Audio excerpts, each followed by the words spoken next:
আজকে আমি আপনাদেরকে দেখাবো হচ্ছে এই যে এই ধরেন বন্দর দিয়ে এয়ারপোর্ট দিয়ে বা বর্ডার দিয়ে যখন কোনো কেমিক্যাল আসে তখন এটা চেক করা হয় কি কেমিক্যাল।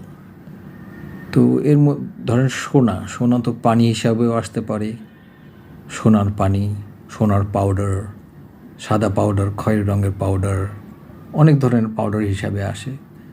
এগুলি ডিটেক্ট করতে হলে এই মেশিন ব্যবহার করা হয়। এই মেশিনটার ব্যবহার করতে হলে এই যে এইখানে এখানে উঠিয়ে এই যে এখানে কেমিক্যালটা দিলে এখানে রিপোর্টটা আইসা পড়ে।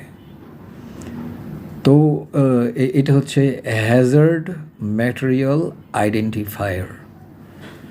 তো এটা আবার আমি অন করতে পারতাম, কিন্তু অযথা অন করছি না, কারণ হচ্ছে যে এটা আবার ওই স্মিথ যে এই কোম্পানি আছে, এই কোম্পানি এরা ডিটেক্ট করতে পারে কোথা থেকে আমি অন করছি।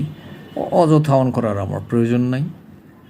তো এইটা হচ্ছে সরকারের আমার কাছে দিয়ে গেছে। এখান দিয়েও একটা আছে, এটা হচ্ছে লিকুইড দেখার জন্য।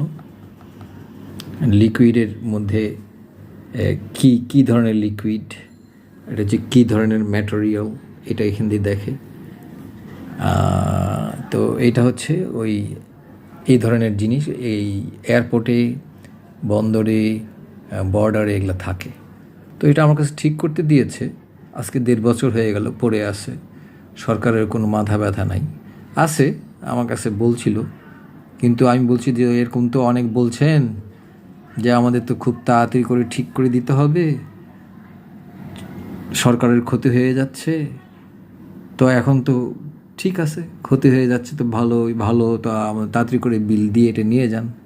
না, বিলও দিচ্ছে না, নিয়েও যাচ্ছে না। আজকে 1.5 বছর ধরে আমার কাছে পড়ে আছে, সরকারের সম্পদ এইভাবে পড়ে আছে, এই আর কি। তো এটাকে বলা হয় হ্যাজম্যাট আইডি অথবা হ্যাজার্ড ম্যাটেরিয়াল আইডি।